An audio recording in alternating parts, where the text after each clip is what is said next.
तो मैंने कभी परिणाम की चिंता की होती तो मैं ऐसे पागलपन के काम नहीं करता। तो गाली दी उन्होंने मुझे, तेरा बाप नहीं दे सकता पैसा, तू तेरी हिम्मत कैसे हो सकती है? अच्छा। हाँ, मैं सांसद, वो सांसद का चुनाव हार गए थे।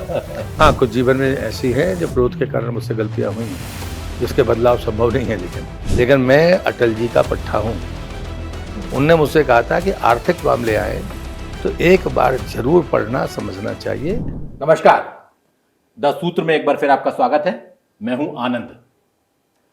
आज मध्य प्रदेश शासन के एक ऐसे मंत्री के साथ हूं मैं जो पिछले कुछ दिनों से लगातार मीडिया की सुर्खियों में बने हुए हैं और उनके शुभचिंतक, उनको जानने वाले, उनके परिचित, उनके अपने ये मानते हैं कि इस दौर में भी वो अपनी शर्तों पर मूल्यों की राजनीति करने की कोशिश कर रहे हैं, उसूलों की राजनीति करने की कोशिश कर रहे हैं, आदर्शों की राजनीति करने की कोशिश कर रहे हैं, सिद्धांतों की राजनीति करने की कोशिश कर रहे हैं और अभी भी वो इस दौर में भी राजनीति में शुचिता की बात करते हैं, नैतिकता की बात करते हैं, पवित्रता की बात करते हैं। बहुत बेबाक हैं। जो उनके मन में रहता है वही उनकी जुबान पे रहता है और इसी वजह से कई बार ये होता है कि उनका परसेप्शन, उनको लेके धारणा एक गलत बन जाती है कि वो बेहद अक्खड़ है, बेहद गर्म मिजाज है। ये उनका कई बार उनकी ऐसी छवि खड़ी हो जाती है। जी हाँ, आप बिल्कुल ठीक पहचाने। मैं बात कर रहा हूं 5 बार के सांसद और मध्य प्रदेश शासन के मौजूदा पंचायत एवं ग्रामीण विकास मंत्री प्रहलाद सिंह पटेल जी की। प्रहलाद जी, बहुत बहुत स्वागत है आपका। सबसे पहले तो मैं आपसे ये जानना चाहता हूं, एक मूवी आई थी बहुत पहले, अल्बर्ट पिंटो को गुस्सा क्यों आता है। अब लोग ये बोल रहे हैं कि प्रहलाद जी को गुस्सा क्यों आता है।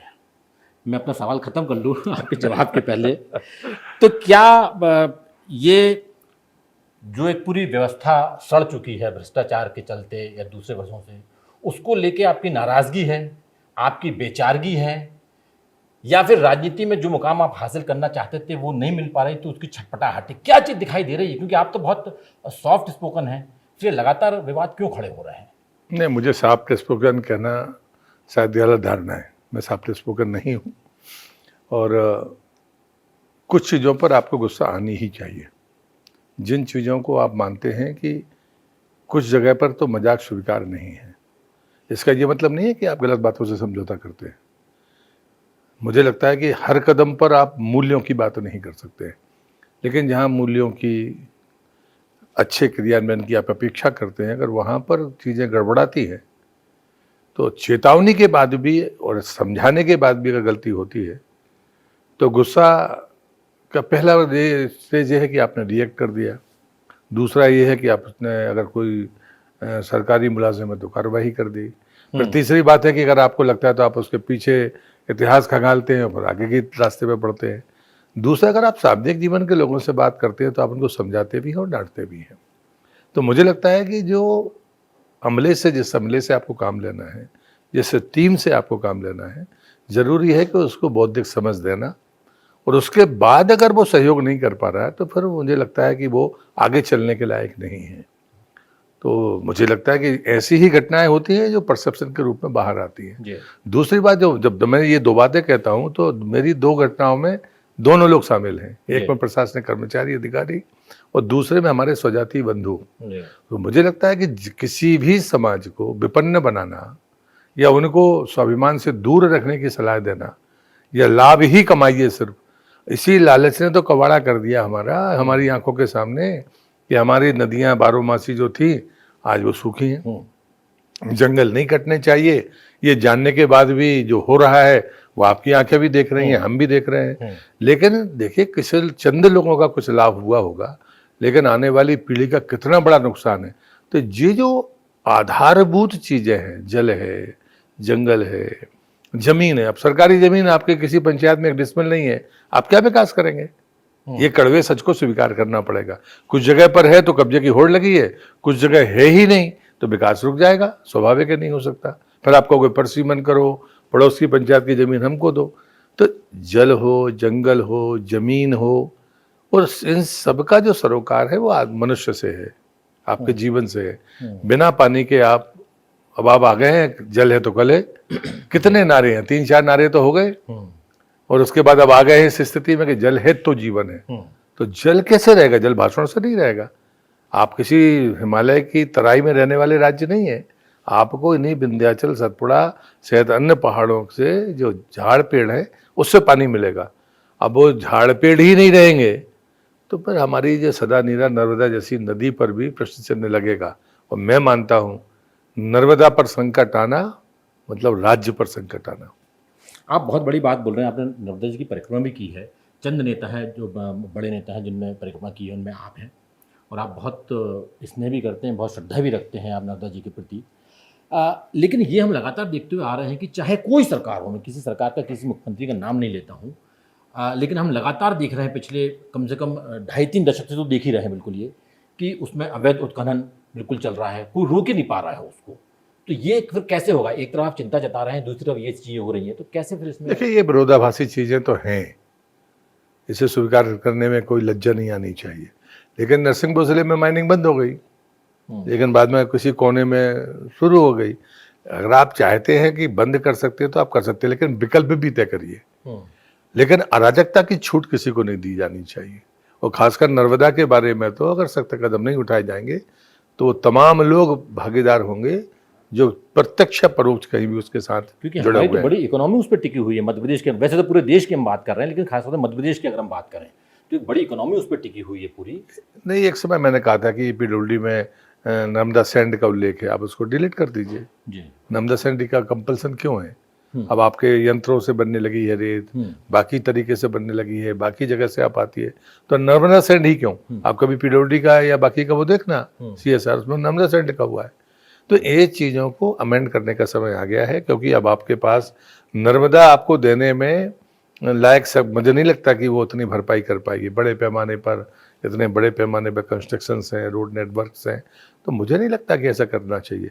क्योंकि नर्मदा को बचाना, और मैं तो दूसरी तरह से सोचता हूँ, नर्मदा जैसी नदी को जो सहायक नदियाँ हैं वो ताकत देती है, रेती भी वही देती है, पानी भी वही देती है। तो अभी हमारे पास वक्त है कि हम छोटी नदियों के उद्गम से लेकर उनके ऐसे परिस्थितियों के लिए काम करें ताकि वो बारहमासी हो जाए। अन्यथा मेरे पास उदाहरण है मेरे ज़िले का, मैं पूरे मध्य प्रदेश का नहीं देता हूँ। हमारे यहाँ 1 किलोमीटर में करेली के पास सेठ नदी मिलती है नर्मदा में, उसके 1 किलोमीटर में 5 नदियाँ मिलती हैं। एक समय बारहमासी थी, अब एक बूंद पानी नहीं है। अभी खबर आई थी बेतवा जी सूख गई, अभी कुछ दिन पहले। अभी मैं जहाँ से आ रहा हूँ एक बूंद पानी नहीं। जी। तो प्रहलाद जी, जो आप बात कर रहे हैं, तो निश्चित तौर से जो मैंने आपसे बोला कि जो सड़ चुकी व्यवस्था है उसके प्रति आपके मन में कहीं ना कहीं नाराजगी जो होनी चाहिए किसी भी सीनियर लीडर में। मैं आपसे दूसरा सवाल पूछ रहा हूँ कि जो मौजूदा दौर चल रहा है हमारे देश में राजनीति का, उसमें या तो आदमी ड्राइंग रूम में बैठ कर राजनीति कर रहा है या सोशल मीडिया पर राजनीति कर रहा है। हम ऐसे लोगों को नहीं खड़ा कर पा रहे हैं जो पॉलिटिशियन लीडर बनने की काबिलियत रखते हो। पॉलिटिशियन की सारी पॉलिटिक्स सिर्फ चुनाव जीतने तक, चाहे वो पार्षद का चुनाव हो, चाहे विधायक का चुनाव हो, चाहे सांसद का चुनाव हो। लेकिन ऐसे लोग, ऐसे कद्दावर नेता जो लीडर हो और जिनको समाज फॉलो कर सके, क्या आपको ऐसा लगता है? मुझे लगता है कि ये परसेप्शन आपका हो सकता है और ये यूनिवर्सल नहीं हो सकता। मैंने भी कमेंट्स पढ़े मेरे खिलाफ, वोट मांगने जाते हैं तब ऐसा बोलते हो क्या। अब उस बेचारे को, लिखने वाले को ये नहीं पता कि वोट मांगते समय हम कैसा बोलते हैं। पता होता तो इतनी हिम्मत नहीं करता लिखने की। वो सबके साथ नहीं हो सकता, लेकिन ये आपका काम है, ये इसमें मेरा कंधा मत तलाशिए। मूल्यांकन करना ये चौथे स्तंभ का काम है। आप क्या सोचते हैं, क्या परसेप्शन है। लेकिन मैं इतना जरूर कहूँगा कि अभी भी समाज में काम करने वाले लोग हैं। जब हम पूरी व्यवस्था को सड़ी गली बताते हैं तो ये भी शायद मुझे लगता है अतिशयोक्ति है, क्योंकि अभी भी सिस्टम काम कर रहा है। इक्का दुक्का ऐसे लोग होते हैं जो ऐसी जगह पर होते हैं जो हमको नाराज करते हैं या वो बने ही रहते हैं। ये भी एक धारणा बड़ी अजीब सी है। तो मुझे लगता है कि इतने बड़े तंत्र में कुछ ऐसी खामियां हो सकती हैं। लेकिन अगर जब आप, जैसे मैंने पिछली बार पौधारोपण रोका, सरपंचों से लेकर सबको नाराजी हुई, लेकिन आज सारे लोग सहमत हैं। अब फिर मैंने, मेरे पास 1 महीना था तो मैं चाह के भी नहीं कर सकता था। इस बार 90 दिन है तो मैंने कहा 30 मई तक फेंसिंग करो। बिना फेंसिंग और बिना पानी के पौधा वृक्ष नहीं बन सकता। इस कड़वे सच के जानने के बाद भी आप उसका 2 चीजों को छोड़ के बाकी सब काम कर रहे हो, तो ये नहीं हो सकता ना। तो ये जो चीजें हैं, ये चीजें करनी पड़ेगी। जब एक बार समाज में निराशा आती है, जब उसको लगता है यार वृक्ष लगते हुए तो सूख ही जाना है, तो फिर वो केयर नहीं करता। लेकिन आप सफलता का कोई पैमाना तय करेंगे तो फिर उत्साह के साथ करने वाला, सारा समाज नहीं करता है लेकिन जो लोग करते हैं उनकी संख्या बड़ी है, लेकिन अगर वो निष्क्रिय हो जाए, तटस्थ हो जाए, ये अपराध है। और हमारी कोशिश ये है कि जो संवेदनशील लोग हैं वो तटस्थ ना हो, वो सक्रिय रहे। अच्छे काम करने वाले लोगों के लिए मैं कोई कैटेगरी सर्टिफिकेट नहीं बांट रहा, लेकिन ये सच है समाज में कि पूरा समाज कभी एकजुट से अच्छे काम में नहीं लगता, कहीं पूरी जगह खराब नहीं होता। लेकिन जो अच्छा काम करने वाले, अच्छी नीयत के लोग हैं, वो सक्रिय बने रहे। मेरी कोशिश सिर्फ इतनी है, और यही मेरे गुरुदेव ने कहा था। नहीं, अच्छी बात है। तो आप ये बताइए, मैं कहीं पढ़ रहा था, तो आप जो कि थोड़ी सी फिलॉसफी की बात कर, मैं आपके डिपार्टमेंट पे आता हूँ, पंचायत की विभाग की बात करेंगे, तमाम मौजूदा मध्य प्रदेश की राजनीति की उससे बात करेंगे। एक चीज़ मैं समझना चाहता हूँ आपसे, मैं कहीं पढ़ रहा था, उसमें लिखा था कि किसी राज्य का, किसी देश का तब तक भला नहीं हो सकता जब तक या तो दार्शनिक राजा बन जाए या राजा दर्शन शास्त्र पढ़ ले। नहीं, इसमें अलग अलग सबकी राय रही लो, ये जिन्हें कुछ और बोला है, बाकी लोगों ने कुछ और बोला होगा, लेकिन मैं दीनदयाल जी का मुझे पता है जी। और शायद गुरु जी का भी ये मानना था कि यदि आध्यात्मिकता है जी जी किसी भी सामाजिक और राजनीतिक कार्यकर्ता के भीतर, अगर आध्यात्मिकता है तो फिर उस समाज और राष्ट्र का निश्चित भला होगा।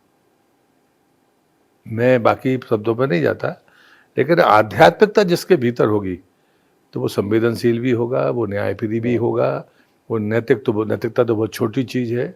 और इसलिए मुझे लगता है कि बेहतर होगा कि कोई भी सार्वजनिक जीवन में व्यक्ति हो, अगर वो कहता है कि मेरा अध्यात्म से कोई लेना देना नहीं है, तो मेरे जैसे लोगों का भरोसा तो डिग जाता है। मैं मानता हूँ कि दिशा भटकेगा। अच्छा, एक चीज़ और बताइए, राम अनुल लोहिया जी को आपने बहुत पढ़ा होगा, वो ये कहते थे कि व्यक्ति भ्रष्ट नहीं होता, जो सत्ता का वैभव है वो उसे भ्रष्ट कर देता है। आप 6-7 दशक से राजनीति में हैं, 5 दशक से ऊपर हो गए आपको, छात्र राजनीति से लेकर यहाँ तक आपने सफर तय कर लिया। उनके इस कथन से आप कितना सहमत हैं? 100%। और मैं अटल जी की बात को कोट कर रहा हूँ। हम लोग गए थे पहली बार बन के, तो अटल जी जैसे लोग संसदीय दल की बैठक में नए और पुराने सांसदों से स्पष्ट तौर पर कहते थे, दिल्ली माया नगरी है, यहाँ दाम सबके तय है, आपको बिकना है या नहीं बिकना है आपको तय करना है। यहाँ प्रश्न लगाने के पैसे मिलते हैं, प्रश्न वापस करने के पैसे मिलते हैं, प्रश्न में अनुपस्थित होने के पैसे मिलते हैं, तो ये आपको तय करना है।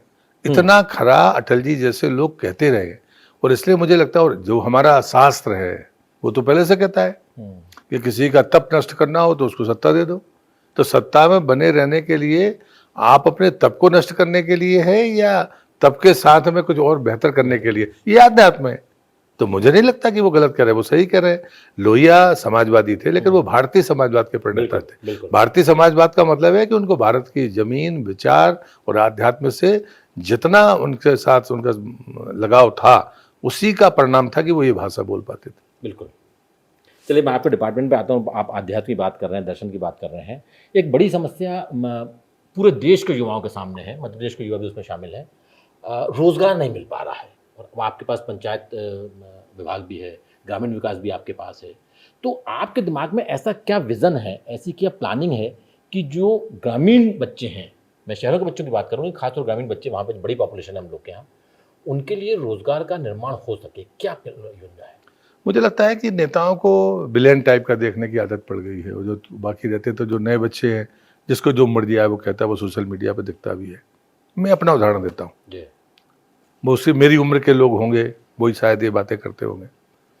तो मैं कॉलेज से निकला तो रोजगार का संकट तो हमारे सामने भी था। हम 3 भाई 1 बहन थे, हम कोई बहुत किसी राजा के यहाँ तो पैदा नहीं हुए, एक मध्य वर्गीय किसान जो स्वावलंबी थे उस परिवार में पैदा हुए। बड़े भैया नौकरी करने लगे, छोटे भाई खेती करते थे, हम पूरी तरह से ना तो नौकरी करते थे बल्कि उल्टा खर्चा ही करते थे। लेकिन मैंने उस समय स्टेट पीएचडी दी थी, और उसमें डीएसपी की कैटेगरी होती थी, तो उसमें रिटर्न में पास भी हो गया। पर मैंने तय किया मैं नौकरी नहीं करूँगा, क्योंकि मुझे सरकार से इतनी नाराज़गी थी कि सरकार से लड़ना है। तब तो भविष्य में नहीं था कि मैं सांसद बनूंगा, विधायक बनूंगा। जिस जगह में पैदा हुआ वहां मैं पार्षद नहीं बन सकता था, ये सच्चाई है, क्योंकि मेरे पिता ही मेरे विरोध में थे। तो ऐसी स्थिति में भी जब आप कोई फैसला करते हो तो रोजगार का मतलब क्या है। लेकिन आज तक मुझे जीवन पर किसी ने मेरे पर आक्षेप तो नहीं किया कि मैंने यहाँ से ले लिया, यहाँ से ले लिया। रोजगार मतलब स्वावलंबन है। आप सरकारी नौकरी को रोजगार मान के जब परिभाषित करेंगे तो फिर संकट खड़ा है। अन्यथा, और दूसरा, पर जो आपकी क्षमता नहीं है वो आपको चाहिए, भले वो पैसे से मिल जाए, चाहे वो बाकी जगह से मिल जाए, ये यही से जो आपकी क्षमता नहीं है। मैंने हमेशा जिंदगी में माना कि मेरी क्षमता इतनी है, उस आधार पर मुझे काम करना है। मैंने तय किया मुझे पैसा नहीं कमाना, तो चल गई मेरी जिंदगी, परिवार ने साथ दिया, बाकी चीजें चल गई। मैं नौजवानों से कहूंगा कि मांगने की बजाय पहले अपना फैसला करो, ये आप किसके लायक हो, आप करना क्या चाहते हो। सरकारी नौकरी की जिद क्यों है? क्योंकि आप ऐसी पढ़ाई करके आपने नेचर बना लिया है कि अब मैं हाफ पैंट शर्ट पहन लिया है, मैं बाबूजी बन गया हूं, तो मैं खेत में काम कैसे करूंगा। मैं उदाहरण हूं, मैं कहता था, अपने लोगों से भी कहता था, खेती आपका काम है। मैं मुझसे उस समय 100 किलो का बोरा होता था और मुझे कभी काम करने का मौका नहीं मिला, लेकिन मैं 100 किलो का बोरा पीठ पर रखकर पटक के चला आता था। और मैं कहता था कि अगर बोरा मुझे मूड पर रख के भी ले जाने पड़े तो मैं शर्म नहीं है मुझे, जबकि मैं सार्वजनिक जीवन में था, मैं पदों पर था। लेकिन आपको अपने परिवार के काम से अगर शर्म आ रही है तो आपका दुनिया में भगवान भी सामने आ जाए तो भला नहीं कर सकते।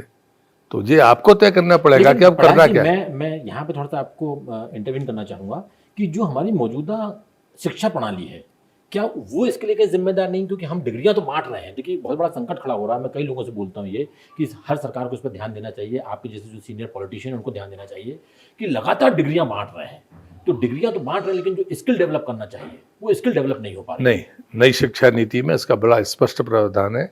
हुनर और उपाधि में जमीन आसमान का अंतर है। तो हुनर जो आपका है, आपको उसके आधार पर आगे बढ़ने का मौका मिलेगा। लेकिन सच है कि हम देश की आज़ादी के 70 साल बहुत उल्टे चल गए, तो इसका ये मतलब नहीं कि हम नहीं सुधारा जा सकता।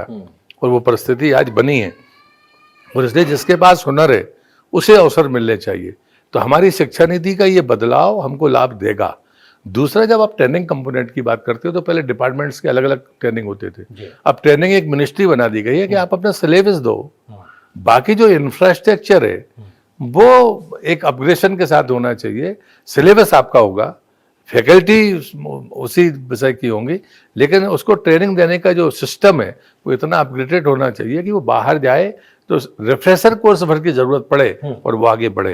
तो मुझे लगता है कि ये तंत्र अब इस देश में खड़ा हुआ है। उदाहरण के लिए कि मैं श्रम विभाग में हूँ, हमारे यहाँ पर एक श्रमोदय ITI है, उसमें मजदूर के बच्चे पढ़ते हैं या छोटे किसान के बच्चे पढ़ते हैं। 100% रिप्लेसमेंट है पूरे। आज पूरे प्रदेश में IIT के जो रिजल्ट आए, टॉप 25 में पहले 17 उसी के। अच्छा। और ये भोपाल में कभी जाकर देखिए। तो एक प्रयोग हुआ, अब हम चाहते हैं कि उसको आगे बढ़ाना चाहिए। तो ये चीजें हैं। मैं आपको मानता हूं कि खामियां थी, लेकिन उन खामियों को सुधारने में जिस तेजी के साथ मोदी सरकार ने 10 साल में काम किया, चाहे वो नई शिक्षा नीति हो, चाहे हमारे ट्रेनिंग मॉड्यूल्स की बात हो, चाहे ट्रेनिंग डिपार्टमेंट्स की बात हो, हमने तीनों मामलों में बेहतर काम किया। अच्छा, मैं चूंकि आपके पास डिपार्टमेंट भी ऐसा है और आप खुद गांव से जुड़े हुए हैं, अभी भी आपका परिवार गांव में है, आपकी जड़ें गांव में है। एक शब्द आ रहा है नया, रिवर्स माइग्रेशन। कुछ लोगों का ये मानना है कि जब आप यंग थे, आप आए शहर में, आपने नौकरी की, सब कुछ किया, परिवार पाला, आपकी एज हो गई, 60 साल के हो गए, 62 साल के हो गए, रिटायर हो गए, तो आपको गाँवों की तरफ लौटना चाहिए। इसको आप कैसा, इस प्रयोग को कैसे देखते हैं? मैं 100% मानता हूँ, और मुझे देश की जो सबसे बड़ी समस्या है वो यही है। हमने जो गलती की कि सबको चाहिए गांव में डॉक्टर, लेकिन अपना बेटा नहीं चाहिए। ये कड़वा सच है। तो जब मुझसे कोई कहता था तो मैं कहता था कि डॉक्टर का नाम बता दो, पोस्टिंग मैं करा देता हूँ, तैयार है। तो मुझे लगता है कि जब आपने पैसे दे के डिग्री ली है तो आपको पैसे कमाने हैं, और वो तो गांव में नहीं हो सकता। तो डॉक्टर बनना पहले कभी सोशल सर्विस होती थी, वो आज नहीं है। और जब आप ट्रेनिंग कंपोनेंट की बात कर रहे थे, एक तरफ हम यंगस्टर्स वर्ग की बात करते हैं। पंचायती राज में तो हमने पंच से लेकर सरपंच और जिला पंचायत सदस्य तक सबकी ट्रेनिंग कंपोनेंट है कि आप भी ट्रेनिंग लो। ये जो गुणवत्ता की संकट है या बाकी चीजें हैं, तो गुणवत्ता खाली एक पक्ष में नहीं है। गुणवत्ता सिर्फ निर्माण का संकट नहीं है, गुणवत्ता सार्वजनिक जीवन में काम करने वाले जनप्रतिनिधियों की है, गुणवत्ता हमारे ब्यूरोक्रेट्स की है, फिर गुणवत्ता जो हमारे नए बच्चे हैं जिनको रोजगार चाहिए उनकी है। जो मैंने पहले कहा वो बात मेरी तीखी लगेगी, लेकिन सच्चाई यही है कि हमें पहले खुद का मूल्यांकन करना चाहिए, तब दूसरे से मूल्यांकन कराने के लिए दरवाजे पर जाओ, तो फिर चीजें बनेंगी। तब मुझे नहीं लगता कि कभी विफलता होगी। महिलाओं को आरक्षण दिया गया 50%, आज भी कुछ अखबारों में खबर छपी, आपने देखा होगा, लेकिन उसका जो फायदा महिलाओं तक पहुंचना चाहिए, अभी भी यानी वो महिलाओं की जगह उनके पति जा रहे हैं, बेटे जा रहे हैं और सब कर रहे हैं, तो इसको रोकने के लिए क्या प्लानिंग है आपकी? नहीं, मेरे बनने के बाद, मैं पहले की बातें नहीं करता जी, लेकिन मेरे बनने के बाद मैंने साफ कहा किसी प्रतिनिधि का वो नहीं होगा। आप विधायक के प्रतिनिधि बनकर बैठे तो बैठ जाइए, लेकिन किसी सरपंच, जनपद अध्यक्ष या जिला पंचायत अध्यक्ष का प्रतिनिधि नहीं होगा। मैंने 3 दिन की यहाँ पर चिंतन बैठक की थी, एक भी आदमी को एंट्री नहीं मिली, अपवाद स्वरूप भी, और वो मैसेज गया।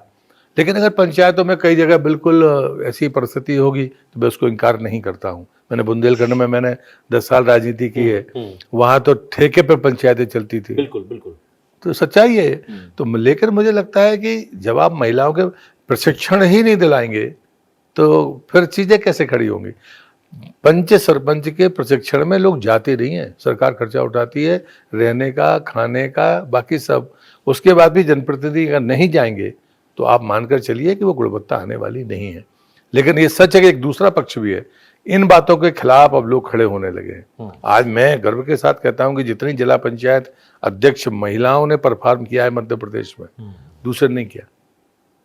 ये कोई तुलना नहीं होनी चाहिए ऐसी, लेकिन आरक्षण के बाद जो महिला जिला पंचायत अध्यक्ष हैं उनका परफॉर्मेंस, मैंने 16वें वित्त में जिनको भेजा था वो महिला अध्यक्ष थी, उनका परफॉर्मेंस बहुत, मतलब अधिकारियों ने स्वीकार किया कि बहुत अच्छा है। तो ऐसा नहीं है, अब लीडरशिप आ रही है। और अब ये नहीं होगा कि मेरी पत्नी, मेरी बेटी या मेरी बहू बन जाएगी, मुझे लगता नहीं कि बहुत आसानी से लोग स्वीकार करेंगे। अच्छा, अभी आपने ट्रांसफर पॉलिसी का ऐलान किया है, जो पंचायत सचिव और आपके दूसरे रोजगार सहायक वगैरह होते हैं, तो इसमें क्या पॉलिसी, अगर आप कुछ हमको बता सकते हैं, यानी अगर कोई ऐसा हिडन वो ना हो, और कैसी पारदर्शिता रहेगी उसमें और कैसे फायदा मिलेगा क्या? मैं एक बात हमेशा से मानता हूँ, मैं चाहे डीजी रहा हूँ चाहे मंत्री रहा हूँ, मैं हमेशा कहता हूँ कि पॉलिसी ऐसी बनाइए जिसमें आपका कोई इंटरेस्ट ना हो। फलाने को बचाना है, ढिमको को एक्यूमुलेट करना है। हमारी जब भी पॉलिसी बनेगी, तो जैसे उदाहरण के लिए कि 10 साल से आप एक जगह पर हैं तो आपको इस जगह पर नहीं रहना चाहिए। आपका कोई परिजन सरपंच है तो आपको वहाँ नहीं रहना चाहिए।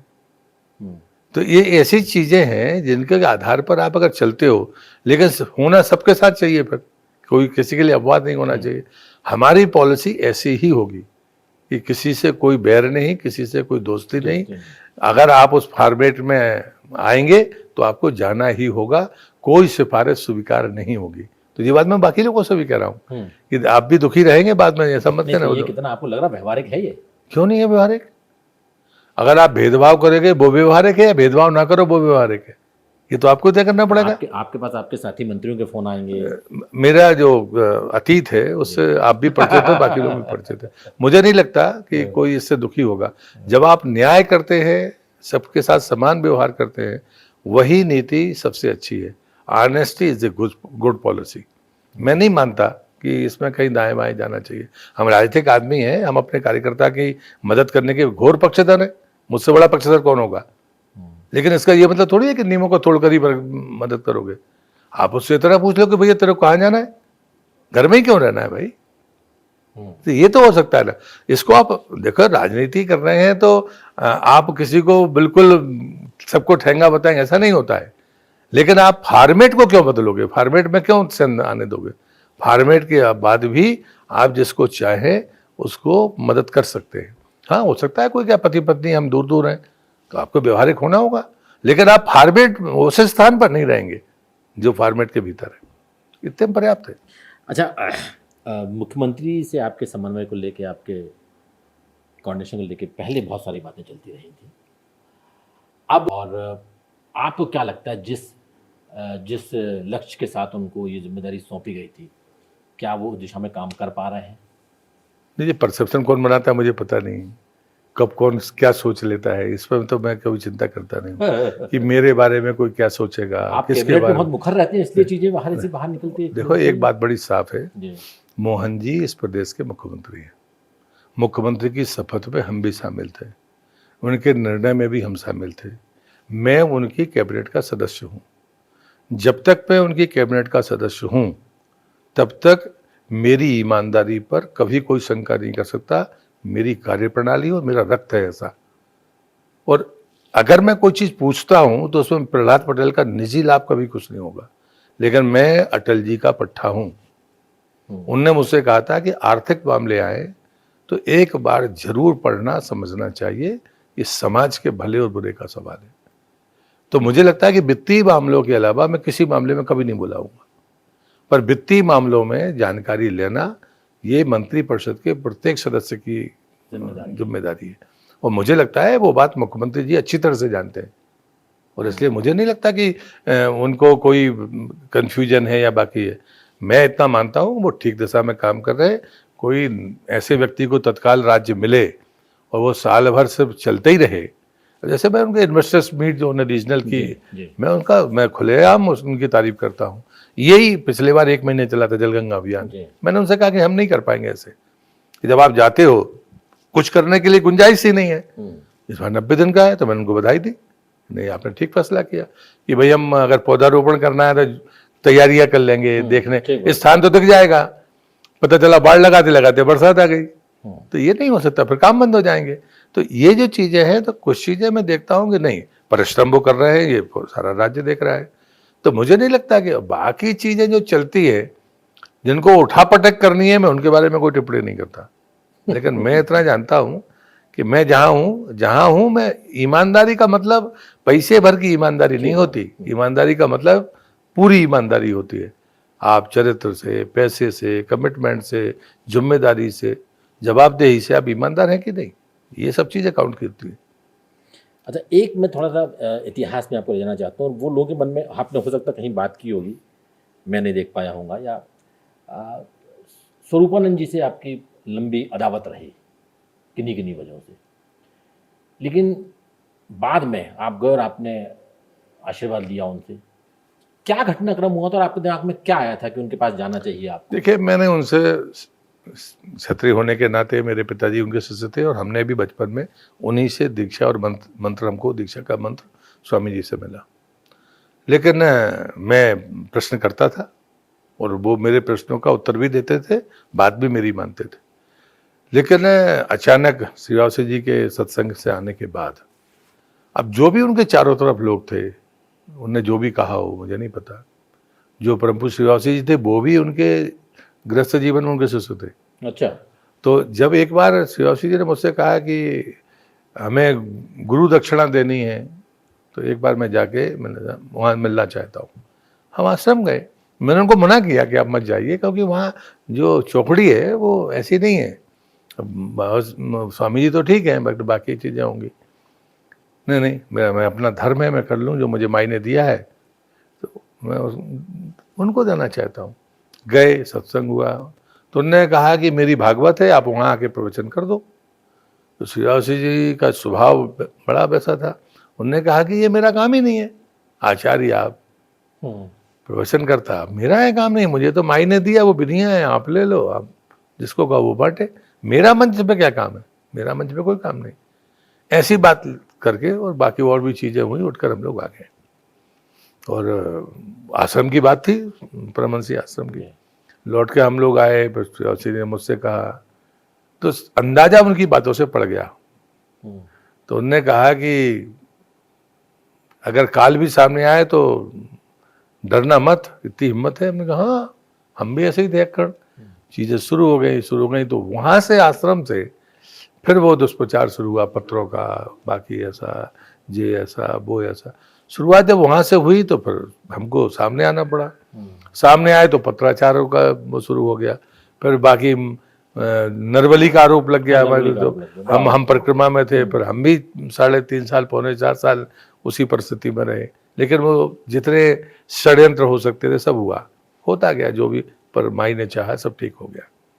मुझे उसका लाभ ये मिला कि मुझे बाड़ियाँ मिली, ज़िंदगी का अनुभव मिला, कठोर अनुभव मिला, अभाव का, कुभाव का, मुकदमों का, मतलब जो हो सकता है वो सारे बुरे से बुरे जितने अनुभव हैं वो सब मिले, लेकिन धीरज नहीं टूटा।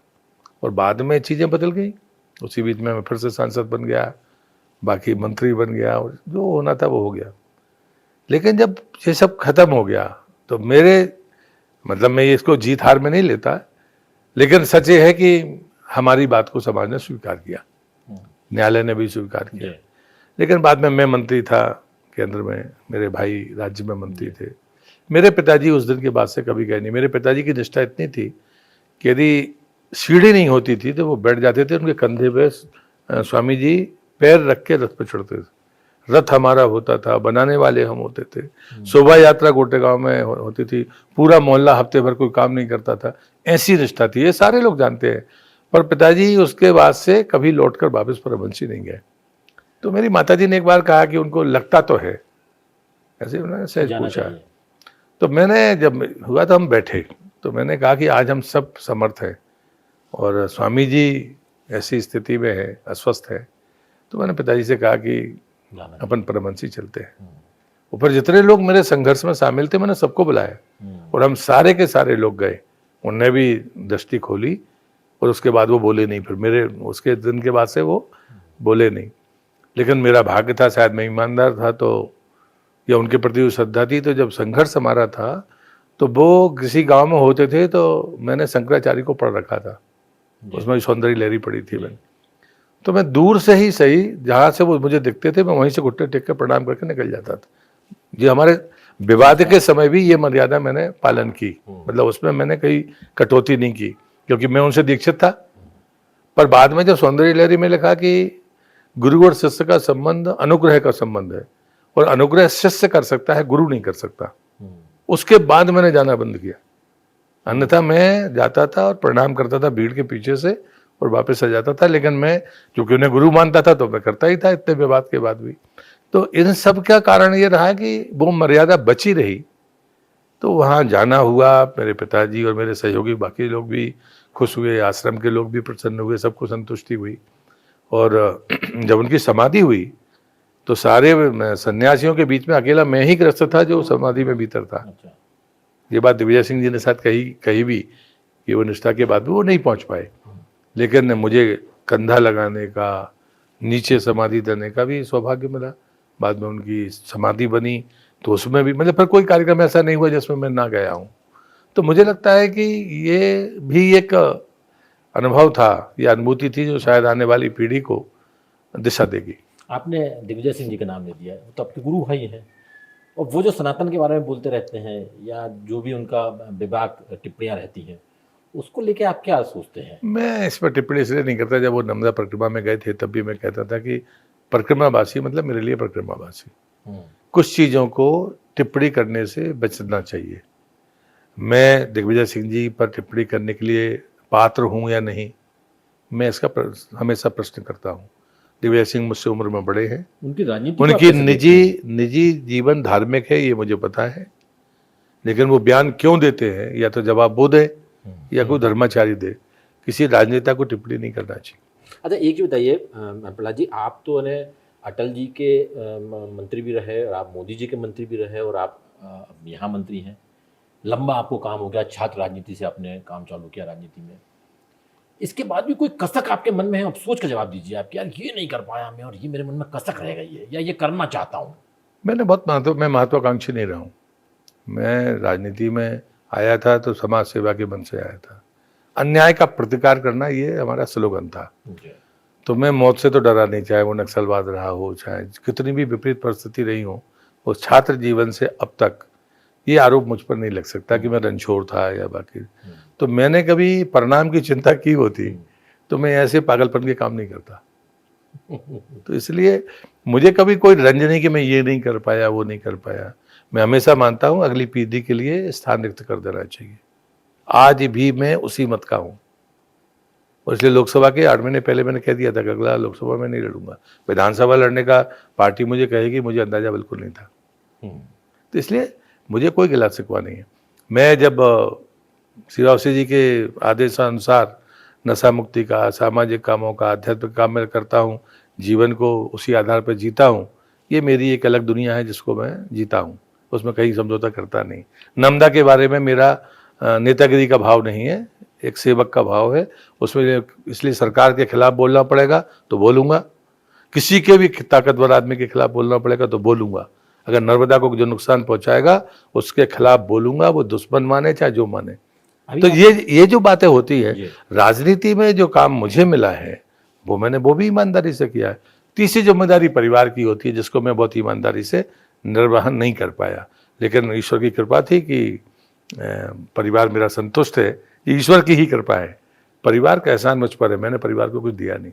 अभी आपने बोला कि आप अगली पीढ़ी के लिए जगह खाली कर देना चाहिए, रिक्त कर देना चाहिए, पर अभी तो आपके पास तो हम आपकी पार्टी के साथ तो बात करें तो 75 में रिटायरमेंट की बात कर रहे हैं, अभी तो आपका वक्त है। अभी देखो, समय के पहले जवान हो गए तो समय के पहले बूढ़ा मान लेना चाहिए। तो बूढ़े आप असक्त नहीं हुए हैं, आप रिटायरमेंट का मतलब निष्क्रिय नहीं हो रहे हैं। मैंने कहा ना कि अच्छे लोगों को होस्टाइल नहीं होना चाहिए, होस्टाइल नहीं होना है, निष्क्रिय नहीं होना है, लेकिन पद पर बने रहना है, ये छोड़ देना चाहिए। अच्छा, एक आपने दिग्विजय सिंह जी को टिप्पणी नहीं की, उमा जी के आप बहुत नजदीक रहे राजनीतिक रूप से भी और हर तरीके से, आप परिवार के सदस्य उनके, वो जो अभी कर रही हैं, क्या आपको लगता है कि वो नेपथ्य में चली गई हैं और उनकी राजनीति खत्म हो गई है और वो राजनीति में बने रहने के लिए ये सब करती रहती हैं? वो भी बहुत बड़ी नेता है, मैंने उनको वचन दिया कि उनके बारे में जीवन में कभी नहीं बोलूंगा।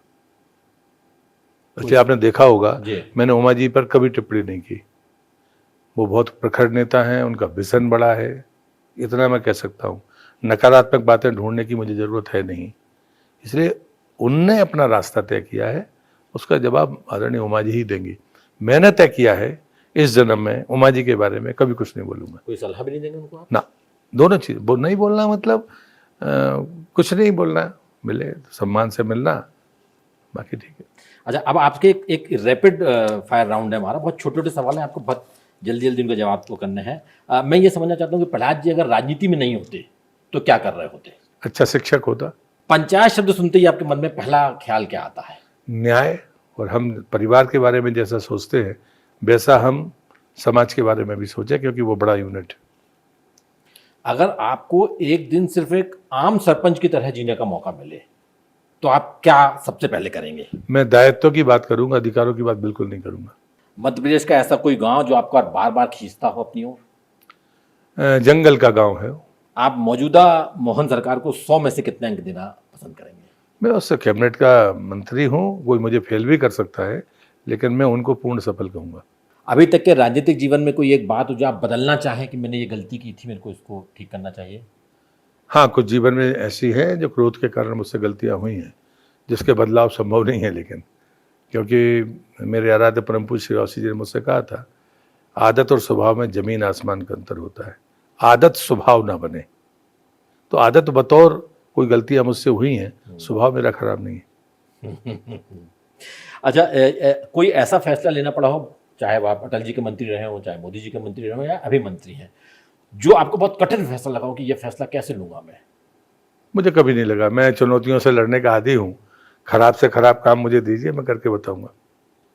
अच्छा, आपके मौजूदा मंत्रालय का कोई ऐसा प्रोजेक्ट जिसे आप दिल से बहुत पसंद करते हो, चाहते हैं जरूर काम? मैं चाहता हूं कि मेरे रहते मध्य प्रदेश ये कहने की स्थिति में हो कि मेरी कोई भी पंचायत भवन विहीन नहीं है, सामुदायिक भवन वहाँ नहीं है, और सार्वजनिक हित की भूमि वहाँ पर हो। एक लाइन में कहूँ तो पंचायत को मैं स्वावलंबी और आत्मनिर्भर देखना चाहता हूँ। तो आपको लग रहा है संभव है बहुत जल्दी? संभव है। भारत सरकार और राज्य सरकार का जो धन है उसका सदुपयोग अगर हो तो, और अपने सोर्स के बारे में अगर पंचायतें सोचने लगें, आसानी से संभव। आप जिस आज आपकी थॉट प्रोसेस है आपकी, वो पूरे आध्यात्म से जुड़ी हुई है, दर्शन से जुड़ी हुई है, तो आपके पसंदीदा नेता कौन है, आप जिनसे प्रेरणा लेते हैं? देखिए, मैं जब प्रेरणा की मुझे ज़रूरत थी तो सदैव अटल जी जैसे नेतृत्व को मैंने निकट देखा, और जितनी निकटता से मुझे संगठन में प्यार लाल जी हैं, ठाकरे जी हैं। मैं भाग्यशाली हूँ कि मैंने 3 बड़े परिवर्तनों का मैं साक्षी हूँ। पढ़ रहा था तो 77, आपातकाल और 77, उस समय मैं सक्रिय हो गया था। फिर उसके बाद मैं दौर आया, फिर 89 आया जब मंडल कमीशन, तब मैं सांसद बन गया। फिर उसके बाद में गठबंधन की सरकारें नहीं चलती, लेकिन गठबंधन की सरकार चलाने वाले अटल जी आ गए, उसका मैं हिस्सा हो गया। फिर उसके बाद में फिर 10 साल का सूखा पड़ा, वो सारी योजनाओं को सड़क पर ला दिया। फिर एक आदमी आया और 2014 से लेकर आज तक राज कर रहा है। ये तीसरा एरा है जिसमें भी मैं शामिल था। तो मैं भाग्यशाली हूं कि मैं कम उम्र के कारण और इतनी कम उम्र के बावजूद मैंने 3 बड़े बदलाव, बल्कि मैं 4 कहूं तो अतिशयोक्ति नहीं है, क्योंकि 77, 89, 99 और उसका 2014, ये भारतीय राजनीति के 4 बड़े पैमाने, पड़ाव है बिल्कुल, और मैं चारों का साक्षी रहा हूं। तो मुझे लगता है कि मुझे सीखने बहुत मिला, और मैं स्टैंडिंग कमेटियों को भी मैंने कभी भी मंत्रालय से कम नहीं माना। जब भी मैं सांसद था तो मेरी साख थी कि मेरा चेयरमैन कहता था वो चलेंगे तो दौरा बनेगा। तो मुझे लगता है कि हम बहुत दुनिया भर की पंचायत में नहीं पढ़े। मैं ग्रामीण विकास, कृषि, वन पर्यावरण, साइंस टेक्नोलॉजी, इसके अलावा मैं बाकी जगह कहता था कि जो उनको, फिर बाद में मुझे लेबर से बांध दिया तो लेबर का ही काम करने लगे। तो मुझे लगता है मेरे सीमित सब्जेक्ट थे जिस पर मैंने जीवन लगाया, और मैं खुश हूँ। प्रहलाद जी, अब राजनीति का वातावरण बहुत दूषित हो रहा है, समाज का वातावरण बहुत दूषित हो रहा है, सारे कुछ। आप इतने सबके बीच में अपने आप को बहुत पॉजिटिव बनाए रखते हैं, सब कुछ सोचते हैं, क्या पढ़ते हैं आप? ये हमारे दर्शकों को आप बताइए, क्या पढ़ना चाहिए? देखिए, मुझे लगता है कि मेरे गुरुदेव ने जो कहा था कि मैंने तो एक समय पढ़ना बंद कर दिया था। मैंने पुस्तकें पहले बहुत पढ़ता था, लिखता भी था, पर शायद 89 के बाद से मैंने पढ़ना बंद कर दिया था। श्रीवास्तव जी की वाणियाँ मिलती थी, एक लाइन हमको बाकी चीज़ों का उत्तर देती थी। मैं बहुत अच्छा वक्ता नहीं हूँ, वो तो चूंकि मुझे कृपा है तो कुछ वाणियाँ आ जाती हैं या बाकी चीज़ें होती हैं तो लोगों को लगता है ये बहुत अच्छा बोलता है। मेरे सहयोगी अच्छे रहे हैं, तो मैं पढ़ता हूँ, लेकिन जब मैं किसी विषय पे पढ़ता हूँ तो विषय पर ही पढ़ता हूँ। इसलिए कोई मुझे विषय पर बोलने का कहेगा तो एक लाइन में मैं दूसरी चीज़ नहीं बोलूँगा। संसद में भी ये मेरी साख थी, संसद के बाहर भी मेरी ये साख है। आप मुझे किसी विषय पे कहिए कि आपको इस विषय पे बोलना है, अगर मैं बोल पाने की स्थिति में होऊंगा तो आपको हाँ बोलूंगा, अन्यथा कह दूंगा भाई इस विषय में मेरी जानकारी नहीं है। आप मुझे दवाई का नाम पूछिए, मुझे एक भी दवाई का नाम नहीं पता, क्योंकि मैं मानता हूँ डॉक्टर का काम डॉक्टर को करने दो। मुझे कंप्यूटर नहीं सीखा है। अब ये मेरा अवगुण देखिए, मैंने कंप्यूटर, जो कि मैं तो साइंस का स्टूडेंट था, मैं कहता था कि बाबू का काम बाबू को करने दो, हमको नहीं करना। तो कुछ ऐसी चीज़ है जो आपने मन में बना ली है, कई बार वो नुकसानदेह भी होती है। अब जैसे एक मैं मुस्रान साहब को कोट करूंगा, जब मैं सांसद बना, अजय नारायण मुस्रान जी, तो हम, उनका गांव हमारा गांव पास पास था, पीढ़ियों के संबंध थे। तो उनने मुझे कहा और बुला के सेंट्रल हॉल में चाय नाश्ता कराया, कॉफ़ी पिलाई, तो मैं पैसे के जेब में हाथ डाला तो गाली दी उन्होंने मुझे, तेरा बाप नहीं दे सकता पैसा, तू, तेरी हिम्मत कैसे हो सकती है? अच्छा। हाँ, मैं सांसद, वो सांसद का चुनाव हार गए थे बाद में। लेकिन उन्होंने बात मुझे कही कि ये संसद है प्रहलाद, यहाँ पर अंग्रेजी क्वालिफिकेशन नहीं है, लेकिन ना जानना डिस्क्वालिफिकेशन है। इतना प्रैक्टिकल बात मैंने अपनी ज़िंदगी में किसी और से नहीं सुनी थी। तो मेरी जो कमजोरियाँ थी, उस कमजोरियों को उसी दिन दिशा मिल गई कि हमें क्या करना। मैं रावर्सन में पढ़ा था, मेरी अंग्रेजी थी, हम सब ने अंग्रेजी छोड़ दी थी, शिवराज जी, हम, नरेंद्र सिंह जी, कैलाश जी, सब देखना आप सब हिंदी में दस्तखत करते हैं, कोई भी अंग्रेजी में दस्तखत नहीं करता। हम चाहते तो अच्छी अंग्रेजी बोलने वाले और लिखने वाले लोग हो सकते थे, लेकिन वो ठीक है, उस समय जो फैसला लिया जवानी में, उस पर अड़िग रहे पूरी जिंदगी। लेकिन मुस्रान साहब जैसे लोगों ने जब ये बात कही, तब फिर मैंने फिर से पढ़ना शुरू किया। तो मैं सब्जेक्टिव हूँ, अगर मुझे बोलना है तो मैं पढ़ूंगा, अन्यथा बाकी समय धार्मिक पुस्तकें। हमारा जो धार्मिक साहित्य है वो हर बात का जवाब है, हम पढ़ते नहीं हैं। दुर्भाग्य है, मैं युवाओं से कहूँगा वेद पढ़ो, उपनिषद पढ़ो, पुराण पढ़ो, तुम्हें कोई पुस्तक पढ़ने की जरूरत नहीं है। बाकी 1-2 लाइनों पर किसी ने पुस्तकें लिख दी हैं, इससे ज़्यादा कुछ नहीं। आखिरी सवाल आपसे प्रहलाद जी, कि आप खुद भी बात कर रहे हैं और आप बोल रहे हैं कि रिटायरमेंट के बाद आपको निष्क्रिय नहीं होना है, क्या प्लानिंग है, क्या करना चाहते हैं समाज के लिए? मैंने हमेशा कहा है, मैं 10 साल सड़क पर रहा हूँ, मेरे कद का आदमी को दूसरा होता तो आत्महत्या कर लेता। आपके पास बहुत काम है। नशा चुनौती है इस देश के लिए, उसके विरुद्ध लड़ने का मन बनाइए और अपनी जवानी को बचाइए। पर्यावरण चुनौती है, पर्यावरण का पैमाना कभी पुल, पुलिया, सड़क, बांध नहीं, बिल्डिंग नहीं हो सकते, जंगल और वायु रहेगी, पानी रहेगा। वो आपकी आंखों के सामने रह रहा है, आपको करने के लिए वो काम है, ये करिए। इतने काम है सामने करने के। समाज को बनाने का काम, जो संघ ने कहा था 1925 में कि सरकारें तो बनेंगी, बिगड़ेंगी, आती जाती रहेंगी, समाज कौन बनाएगा? आज वो चुनौती है। संघ ने इतना बड़ा काम किया है किसी भी जगह जाके काम करेंगे तो जिंदगी सार्थक हो जाएगी। शुक्रिया, हमसे बात करने के लिए बहुत बहुत शुक्रिया प्रहलाद जी, आपने समय निकाला, बहुत बहुत शुक्रिया। बहुत धन्यवाद आपको। लेटेस्ट, इन्वेस्टिगेटिव और इन डेप्थ खबरें देखने के लिए ज्वाइन कीजिए द सूत्र का व्हाट्सएप चैनल, सब्सक्राइब कीजिए यूट्यूब चैनल, लाइक कीजिए फेसबुक पेज और पढ़ते रहिए वेबसाइट www.daसूत्र.com।